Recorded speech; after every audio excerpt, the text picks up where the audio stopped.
cause and the cure. Very interesting topic, and it's a topic that's relevant to every one of us. I don't think there's a single person on this planet, or was on the planet, or will ever be in the planet in the future, that will be exempt from suffering. Yes or yes? Yeah. So before we start, we'll just say some invocation prayers, and we'll go into Bhagavad Gita. I've selected specifically a shloka from Bhagavad Gita from the 4th chapter, entitled Transcendental Knowledge. And then we'll hear what Krishna has to say in regard to this topic, and then we'll speak a few words thereafter. Is that okay? Yes. So please repeat after me. Om Namo Bhagavate Vasudevaya. Om Namo Bhagavate Vasudevaya. Om Namo Bhagavate Vasudevaya. Om Namo Bhagavate Vasudevaya. Om Namo Bhagavate Vasudevaya. Om Namo Bhagavate Vasudevaya. So today we are reading from Bhagavad Gita, chapter 4, text number 14. 4:14. Namam karmani limpanti name karma phale spriha iti mam yo bhijanati karma bhi nasa bhadyate. Please repeat after me. Krishna is speaking here. There is no work that affects me, nor do I aspire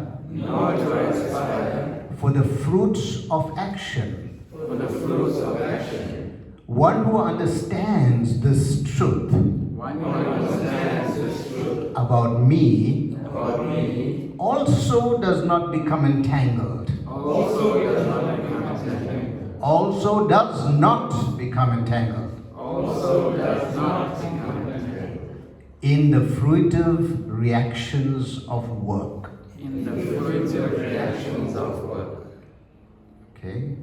Now the purport by His Divine Grace A.C. Bhaktivedanta Swami Srila Prabhupada explaining this shloka. As there are constitutional laws in the material world stating that the king can do no wrong, or that the king is not subject to the state laws, similarly, the Lord, although He is the creator of this material world, is not affected by the activities of the material world. He creates and remains aloof from the creation, whereas the living entities are entangled in the fruitive results of material activities because of their propensity for lording it over material resources. The proprietor of an establishment is not responsible for the right and wrong activities of the workers, but the workers are themselves responsible. The living entities are engaged in their respective activities of sense gratification, and these activities are not ordained by the Lord. For the advancement of sense gratification, the living entities are engaged in the work of this world, and they aspire to heavenly happiness after death. The Lord, being full in Himself, has no attraction for so-called heavenly happiness. The heavenly demigods are only His engaged servants. The proprietor never desires the low-grade happiness such as the workers may desire. He is aloof from the material actions and reactions. For example, the rains are not responsible for different types of vegetation that appear on the earth. Although without such rains, there is no possibility of vegetative growth. Vedic Smriti confirms this fact as follows. Nimitta matram ivaso Shrijayam sarva karmani pradhan karani bhuta yato vai shrijyay shaktayah. In the material creations, the Lord is only the supreme cause. The immediate cause is material nature, by which the cosmic manifestation is made visible. The created beings are of many varieties, such as the demigods, human beings, and lower animals, and all of them are subject to the reactions of their past good or bad activities. The Lord only gives them the proper facilities for such activities and the regulations of the modes of nature, but He is never responsible for their past and present activities. In the Vedanta Sutra, it is confirmed, Vaisamya Naigrinidya Nasapek Sattvat. The Lord is never partial to any living entity. The living entity is responsible for his own acts. The Lord only gives him facilities through the agency of material nature, the external energy.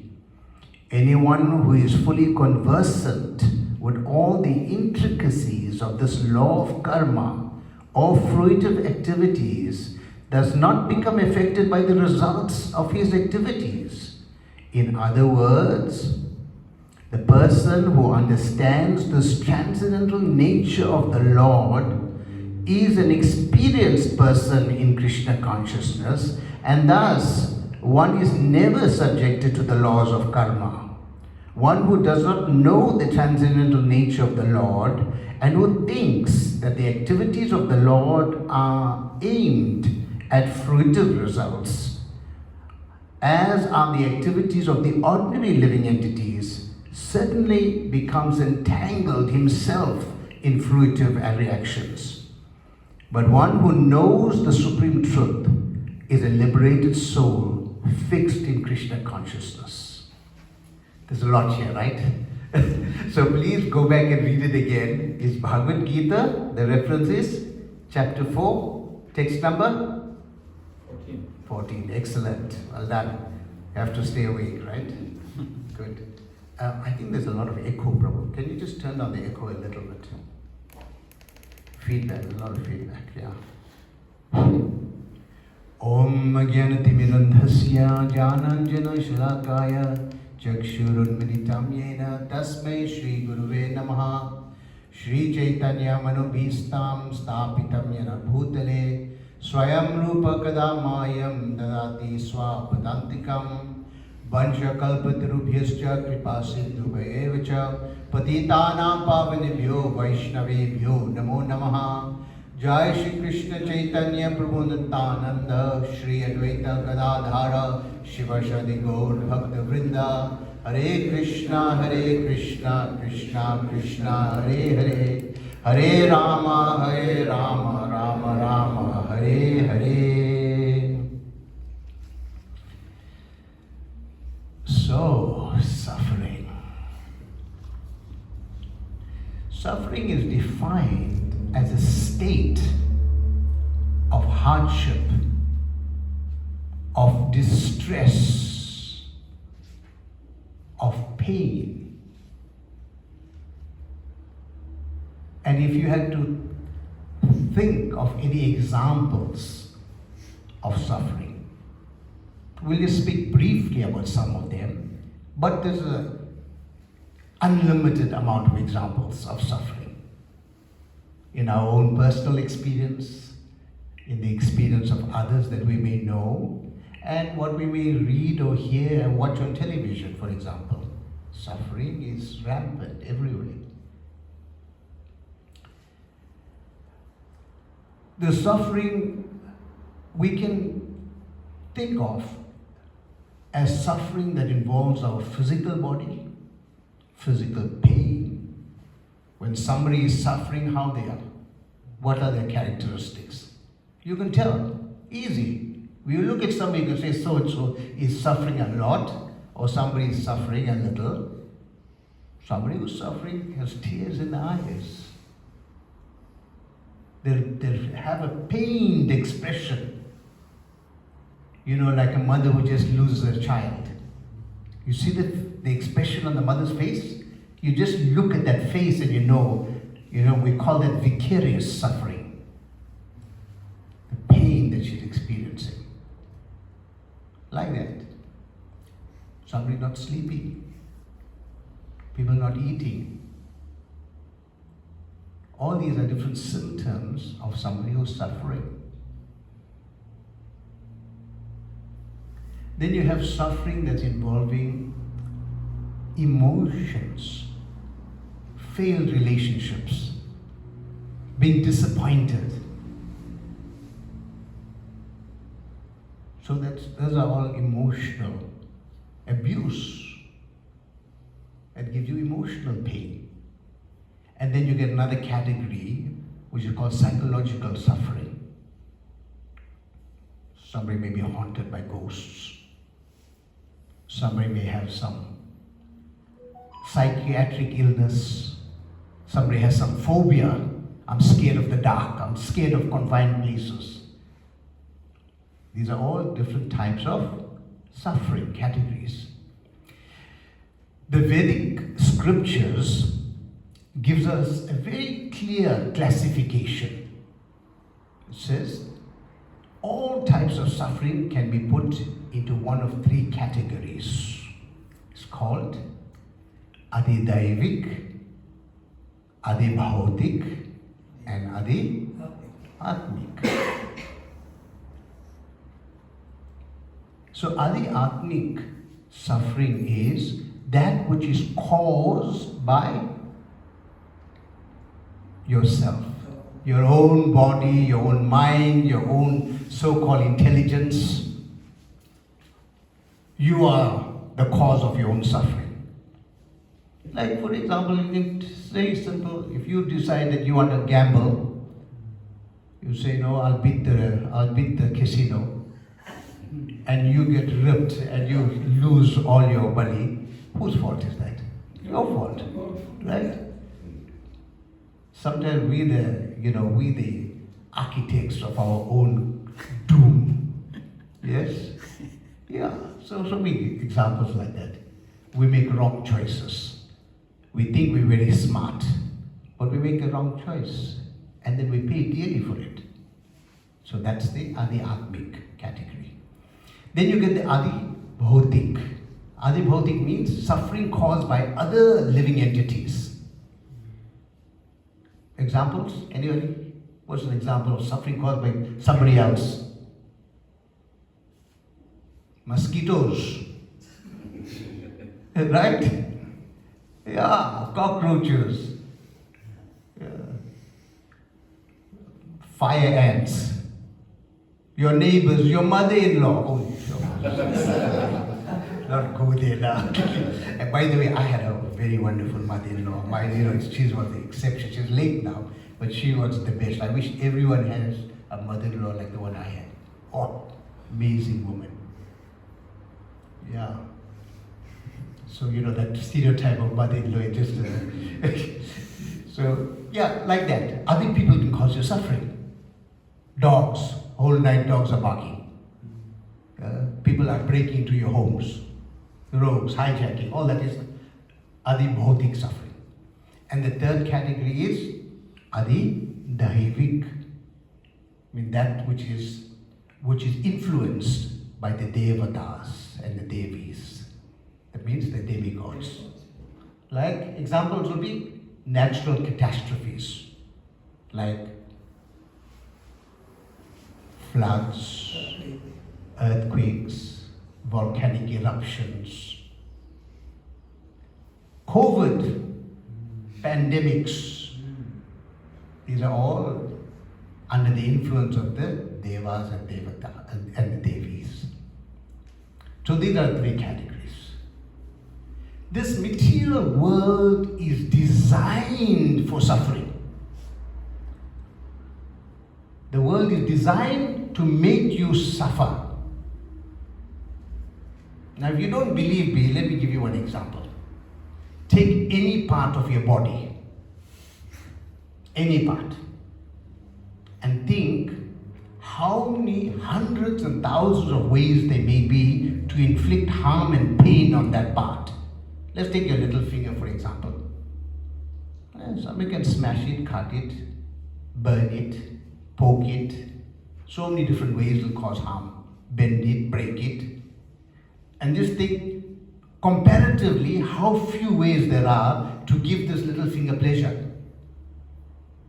So that same principle will apply to every part of your body. And from that you can deduce, any sane person will deduce that, yes, it's not meant for pleasure, but meant for pain, meant for suffering. This entire creation is like that. Why? It's because in Sanskrit it is referred to as Methun Nagar. It means it's a prison house. But it's a prison house of what?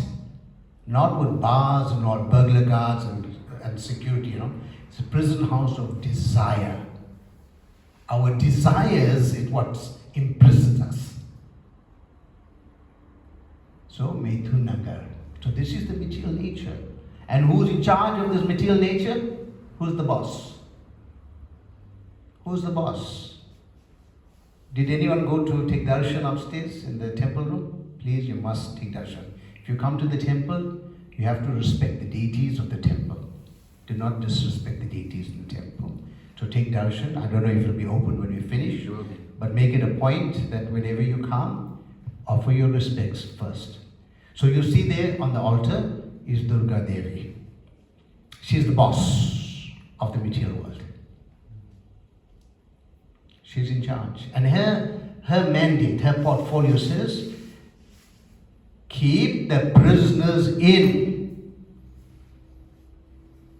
A prison is designed in such a way not to allow prisoners out. The prison is meant to keep the delinquents inside. So this material world is like that. It's here to keep us inside and trap us so that we can't escape.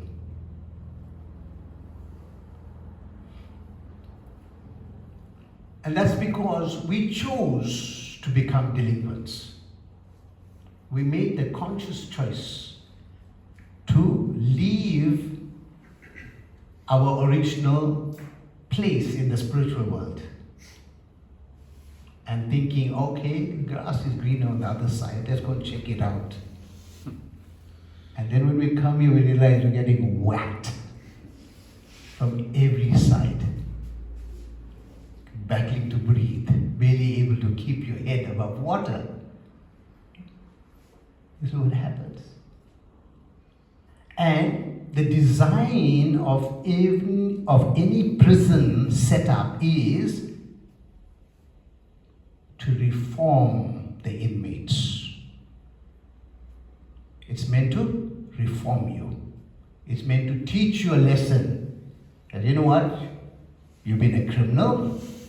Now mend your ways, rehabilitate yourself, and become a free person again. So, we did the crime, now we pay the time. And so you get in prison, it's hard labor. This is what we're getting, the school of hard knocks everywhere.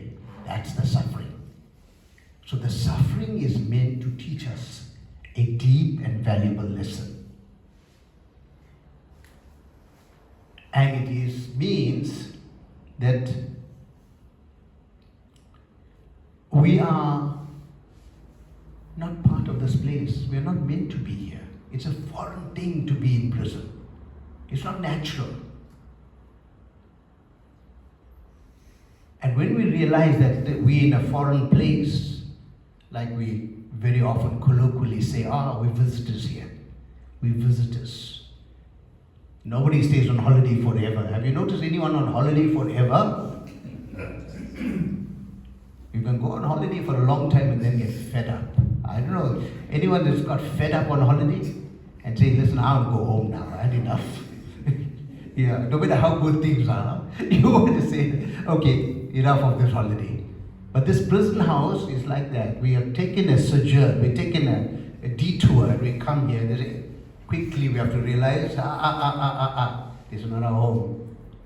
So pack our bags and get out. That's the smart thing to do. So,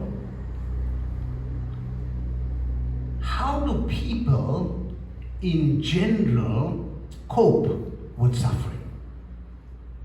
What are some of the mechanisms? And I'll just share with you a few. We've only got, 2 hours you said? Only. I'll share with you a few. One is denial. Like, you may see a beggar on the street, homeless person. And you ask him, Unjan, how are you, my friend? Everything okay? Yeah, fine.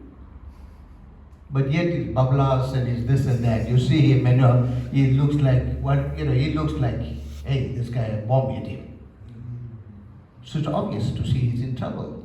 But many are like that. Many of us, we are in denial. Because by being in denial, we don't acknowledge the pain. Like you'll notice, for example, commonly this happens when you go to the cemetery. You go to the Clearly Cemetery, I'm sure everyone has visited the cemetery. You notice how after a short while everyone is laughing. Have you noticed? Yes? You find people cracking jokes and everything. But they came to the cemetery. It's a natural coping mechanism to block out the pain. It's a natural thing that happens with everyone. They want an escape, they want a release. So that's denial of the reality that somebody has died, some close friend or family member has died. So, denial. Then another mechanism, people will take some drugs. Whether it's prescribed by a doctor or not. Right? Some people are taking Zol and some people are taking this and that as an escape. Taking alcohol. Next morning they get up, they don't remember what happened. And then until the effects wears off and then they realize, hey, I'm back to square one. In fact, I'm worse now than I was yesterday. Because now my body is sore and I've got a lousy headache. Right? So that is drugs. Then you have people try to seek heavenly pleasures. Like they go over the top. Like buying the most expensive kind of drink. Johnny Walker Blue. And things like that, This is what they do. So no longer just buying the cheap alcohol, now they want to buy the most expensive. They're thinking buying the very expensive one will give me a bigger high. Right? No more smoking weed, but now just sniff cocaine, heroin. So it's like that. They are now trying to mimic the heavenly pleasures. You get that category. Because they have the wherewithal. They've got the financial resources, they've got the opportunity, they've got the time, they've got the connections to get all those things. Like they go on fancy trips, holidays, exotic destinations, thinking, if I go on a private yacht, I'll have more enjoyment, I'll have more fun than if I just went and played soccer on the street with my friends. So those are the ones seeking heavenly pleasures. Then you get the next category that's called hedonism. It's a big word. Hedonistic means that, make merry while the sun shines. Who knows what tomorrow will bring, whether I'll be here or not. This is just one life.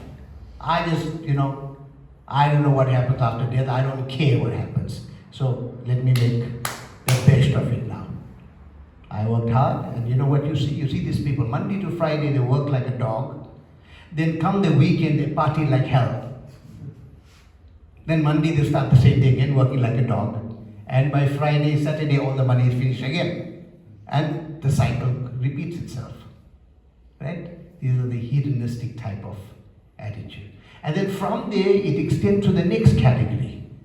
Because they want to deny accountability. People feel like, you know what? I don't want to account to anyone for my actions. So what they do? They deny the existence of God. Because if you acknowledge the existence of God, it means you're now accountable to a higher force, a higher power. So they become either agnostic. Agnostic means that they neither believe in God or don't believe in God, or they get worse, which is atheistic. That means they say, I don't believe in God. What nonsense this is. And they find a multitude of reasons why they should not believe in God. Like one famous one is, they'll tell you, oh, if there's a God, why is everyone suffering? Tell me, isn't God supposed to be all merciful? Why are people suffering? We can see suffering everywhere. People in Gaza, they got bombed, you know why? If a God there, you should protect him. He's the same God. Why is God allowing these children to die of famine? So they come with all those kind of arguments. And some people who don't know the answers to this will believe it. And they get influenced negatively by it. I know you're thinking, what's the answer? Aren't you? You see, His Divine Grace A.C. Bhaktivedanta Swami Srila Prabhupada, the founder, Acharya of this International Society for Krishna Consciousness. Once, his young son, he was actually working at his desk, busy doing some of his spiritual work, and he was being disturbed by some ruckus going on in the background. And then his wife came to report to him to say, oh, your son wants to touch the fan. This little boy now is insisting, I want to touch it, I want to touch it, I want to touch it. So Srila Prabhupada got up from his desk quietly, went to the plug, put the plug off, and then told him, touch it. And Srila Prabhupada's wife almost had a heart attack. The mother thinking, what? What's wrong with my husband? He wants the young child to touch the fan. But Prabhupada had already put the fan off. He said, you want to touch it? Go touch it. And when this little boy touched the fan, Prabhupada said, touch it again. Go touch it again. He said, no, I won't touch it again. No, please touch it again. So once bitten, twice shy. So this is what Krishna is doing to us. In this material world, we wanted to come here. We wanted to leave Krishna.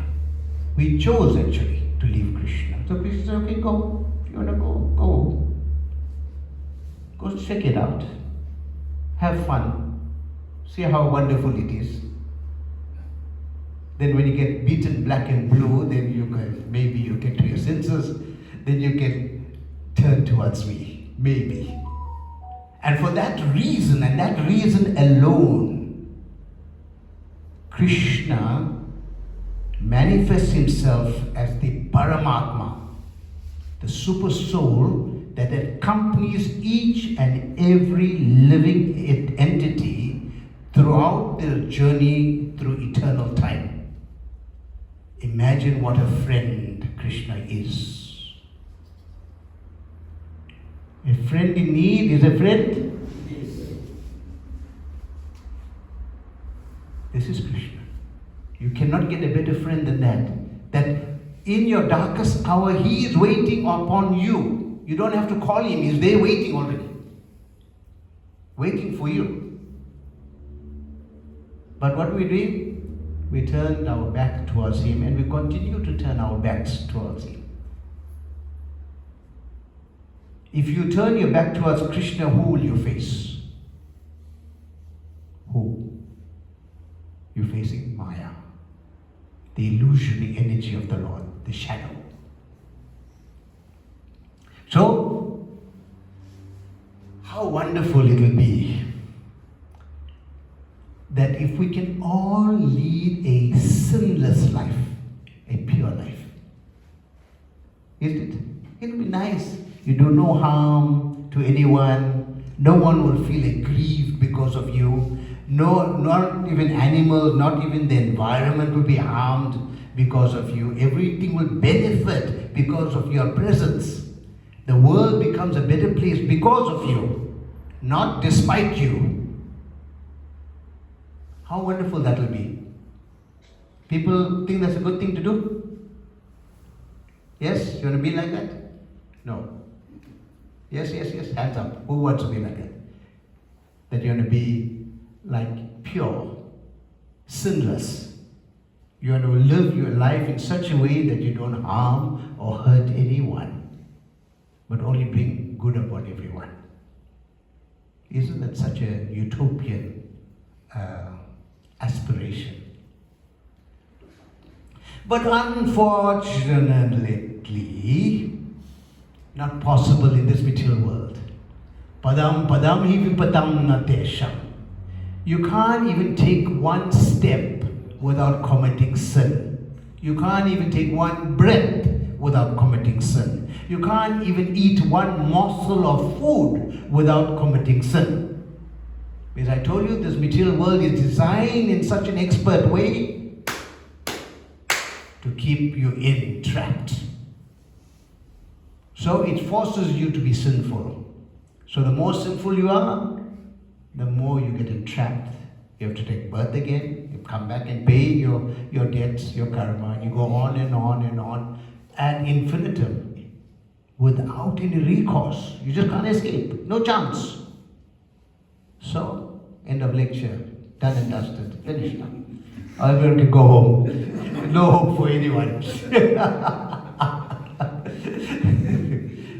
So what's the hope? Krishna says in Bhagavad Gita, chapter 9, text number 27. I'm giving you all the references so you can go back and read it. 9:27. This chapter 9 the chapter is entitled The Most Confidential Knowledge. Chapter 9. And there it says, Yad karoshi, yad ashnasi, yad chuhoshi, dadasi, yad tapasyasi, konteya, tat kurushva mad arpanam. Check me out. I can see. So, what Krishna is saying, he says, whatever you do, whatever you eat, whatever you offer or give away, whatever sacrifices, whatever penances, whatever tapasya you do it as an offering unto me, Krishna says. So what it does, it spiritualizes your entire life. So this is the secret. We cannot live without committing sin. Because we are in the material world, and the material world is designed in such a way to force you to commit sin. But Krishna is saying, if you do it as an offering unto me, then what happens? Prabhuji, read the next line. What happens? No sin, no reaction. Wait, what happens? Read the translation. Thus, it is the duty of everyone to mold his life in such a way. No. You read purport. I'm reading translation. Translation. Whatever you do, whatever you eat. Yeah, next line. The text. No, the next line after that. Whatever you offer or give away, Yeah, whatever next activities you perform, do that, O son of Kunti, as an offering to me. Right, that line I quoted already now. Next line. It ends there. Yeah. Next text. No, what it says about it after that. No. Purport. It just goes into power. No, but do it as an offering unto me, and then what happens? That's it. No.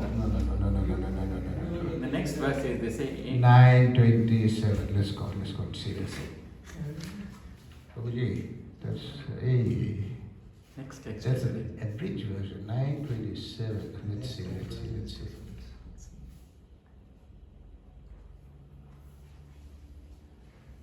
Okay, next text gives answer. Sorry. Yeah, I was ahead of myself. So read the next line.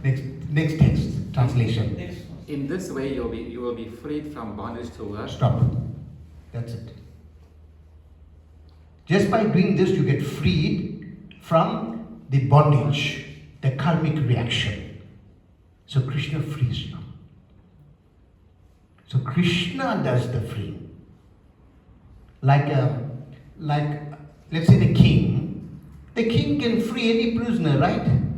He can pardon any prisoner if he so desires. So like this, the Krishna is not bound by karma. That's the verse we read today, 4:14. Krishna is, although he is the creator of this universe, he is not bound by the laws with which this universe is operating. Yes? And more than that, Krishna can override those laws at any time. And this is what he's saying here. That if you simply do everything that you are doing in your life, but just add Krishna, that's all you do. Before it was all about me.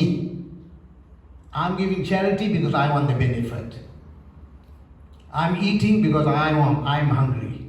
Now you're saying, before you eat, offer that bhoga, offer the food stuff to Krishna, let Krishna enjoy it, and then take the prasad.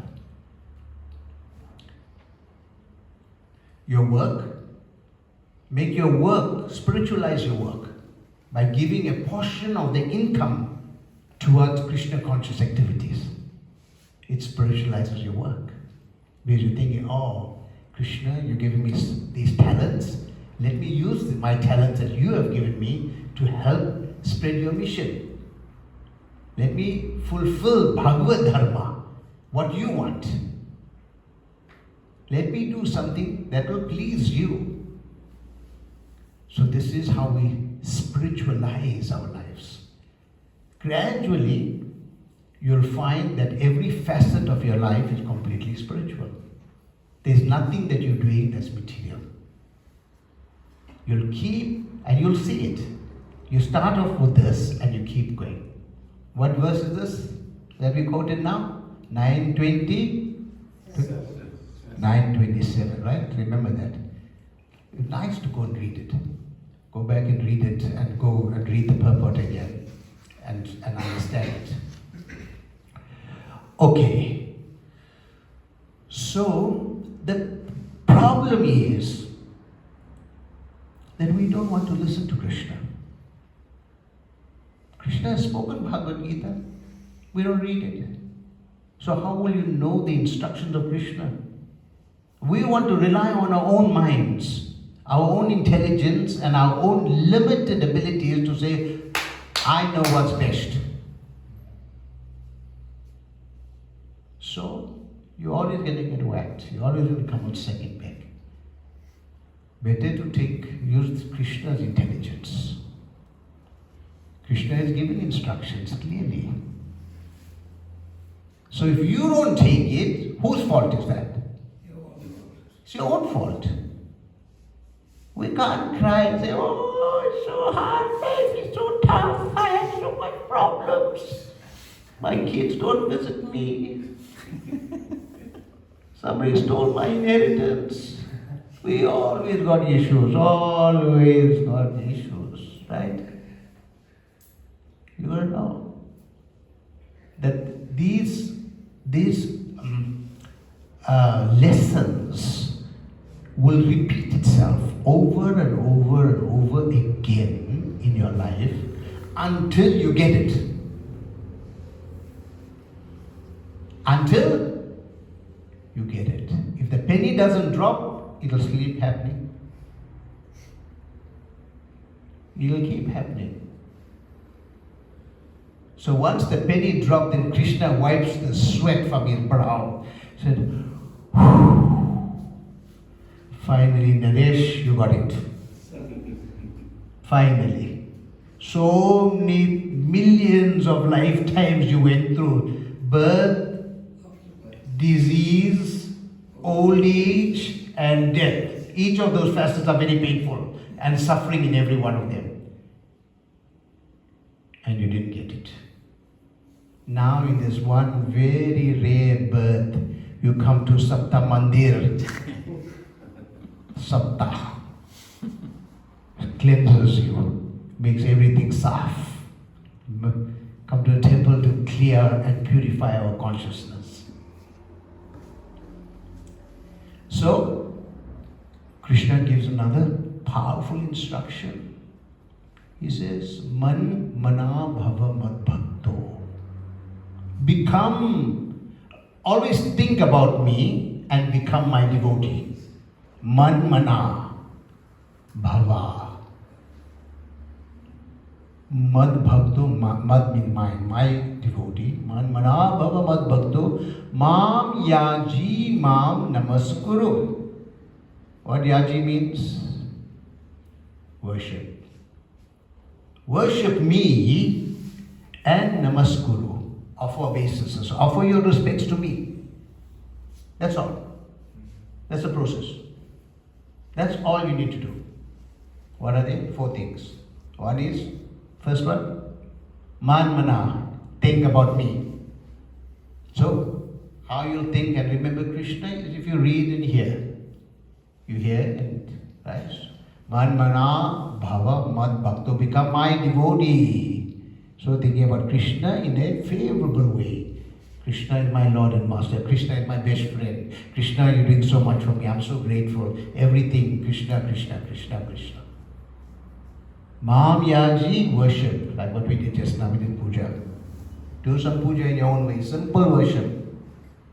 Just offer with your heart. Because that Krishna is understanding the language of your heart, not all the other fancy things that we try to do. We do this mudra, that mudra, we do this, that, and all. No. But the heart and mind is somewhere else. So, language of the heart. So worship Him. Offer obeisances. I see some people, I don't want to criticize, please, but when offering obeisances, Narada Muni says, is what you get from offering obeisances, you get blessings. So the way to offer obeisances is, 8 parts of your body must touch the ground. For you to get blessings, otherwise you're just doing some exercise. Yeah, some gymnastics. You're doing some stretching this way, that way. Offer obeisances. Shastrana dandavats, that's what it's called. So 8 parts of the body must touch the ground. Forehead, hands, elbows, knees, toes. That's 8 parts done, minimum. Okay? So men should practice. You're never too old. Don't go and put one finger down on the ground and look this way and look that way and say, okay, it's okay, you got an attitude of reverence and so on, but that's not namaskuru, what Krishna is speaking about in this shloka. He's just offering some stuff in a way, but this is obeisances, okay? So those are 4 things. Think about me, become my devotee, worship me, and offer obeisances. 4 things. That's all you got to do.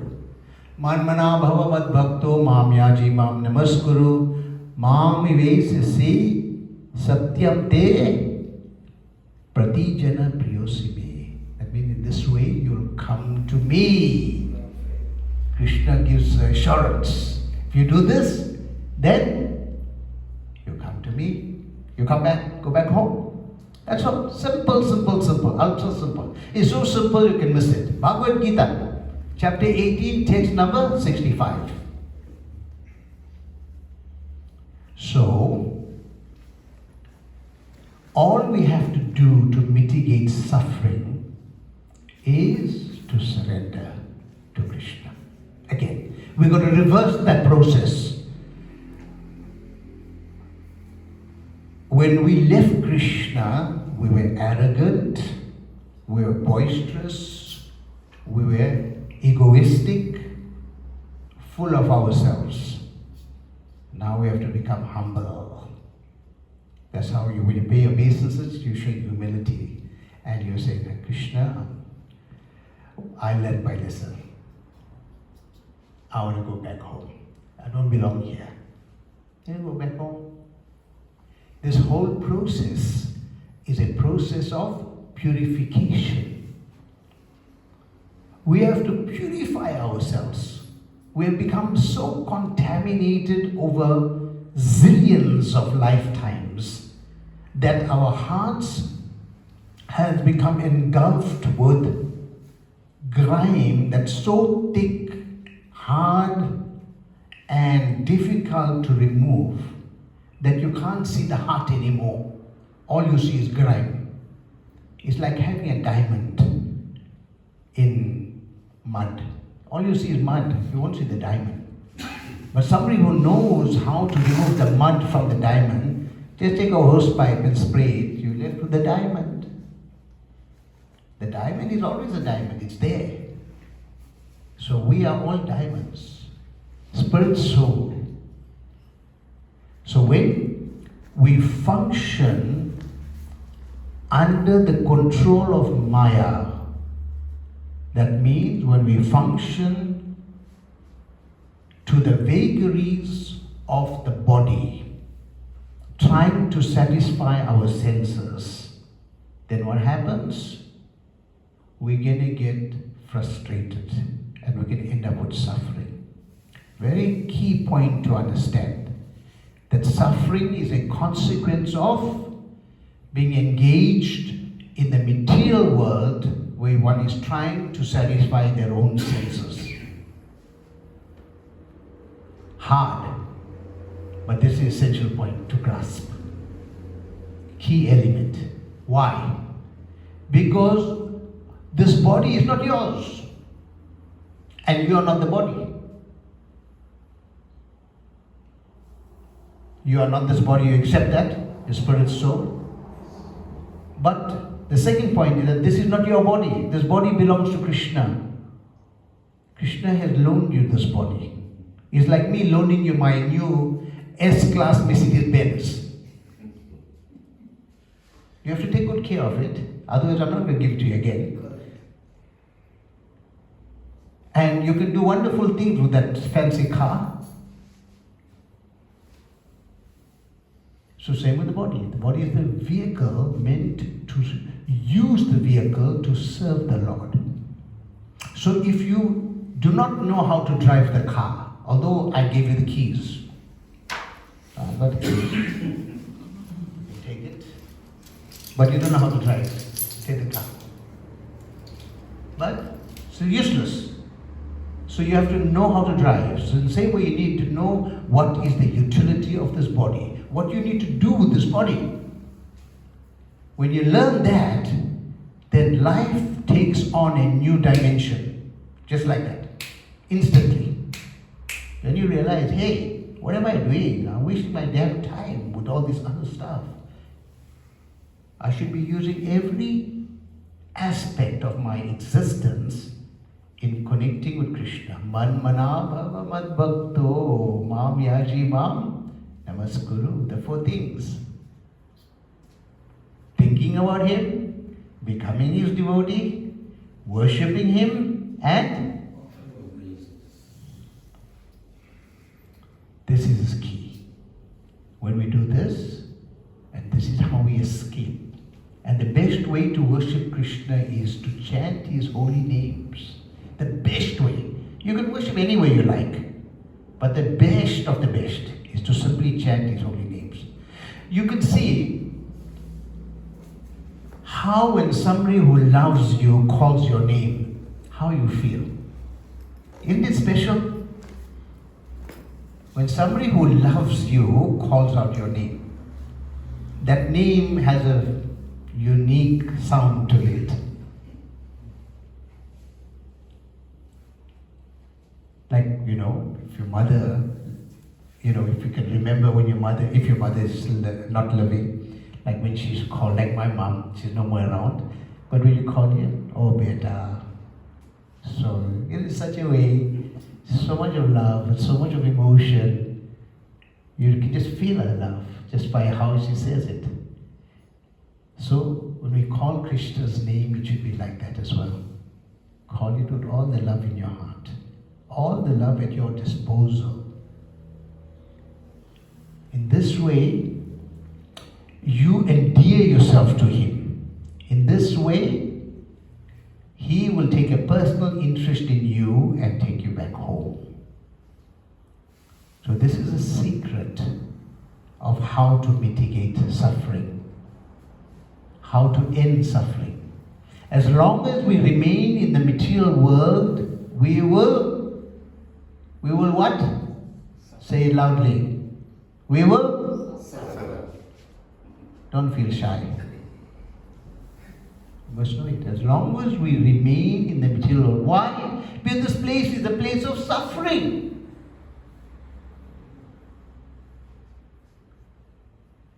You squeeze a lemon, don't expect orange juice to come out. It's a place of suffering. You're going to get suffering. So the plan is get out. That's the agenda. Sooner the better. Right? So chanting the holy names is a secret. Hare Krishna, Hare Krishna, Krishna Krishna, Hare Hare, Hare Rama, Hare Rama, Rama Rama, Hare Hare. Thank you very much. Hare Krishna. Anybody has any questions, comments? Yes, bro. No question. You know, I always told you I admire the way you preach. No, please. Right. So no question, but I just want to say something. Sure. Because to avoid the confusion. You said when you prostrate, 8 parts of the body must touch the floor. As minimum. Okay, so I'm a little bit worried about this.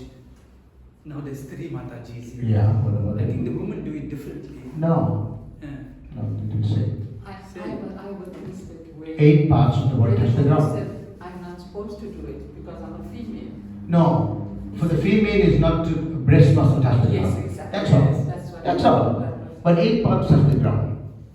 Okay. Got it? Okay. Understood? Yes. yes. Clear? Okay, next question. Next one. I've got a question. Now, Prabhu, you said whatever you do, Yes. now in case somebody does something wrong and, Yes. and they dedicate it to Krishna, Yes. what happens in that Good. case? Even if you Do the wrong thing dedicated to Krishna. is that still okay? It's still okay to start with. You see, this you're going to start somewhere. This is starting point. Because gradually, these both things go hand in glove. One is that you continue reading Bhagavad Gita, where Bhagavad Gita tells you what you should be doing and what you should not be doing. Like say, ultimately we want to please Krishna, right?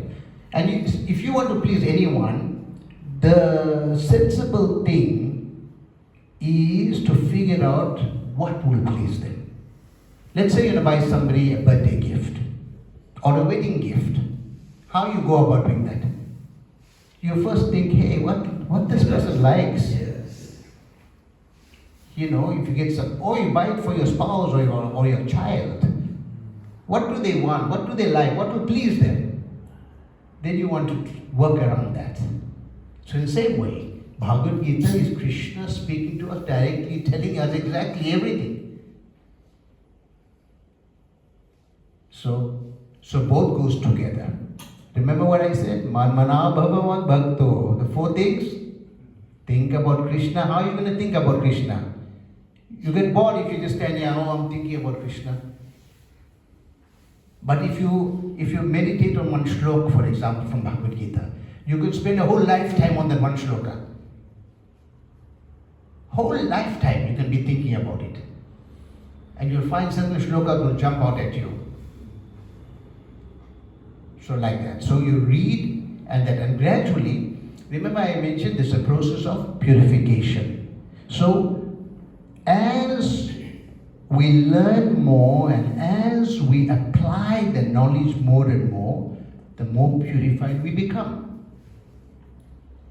So it's no such thing as, oh, you know what, I'm doing the wrong thing today, so therefore I can't do anything. I'm stuck in that position. No. You're starting from some point. Then you want to gradually. And it's also, the other thing is also not correct. That, okay, I know what is wrong, so I'm very proud of doing the right thing. I'm a big devotee.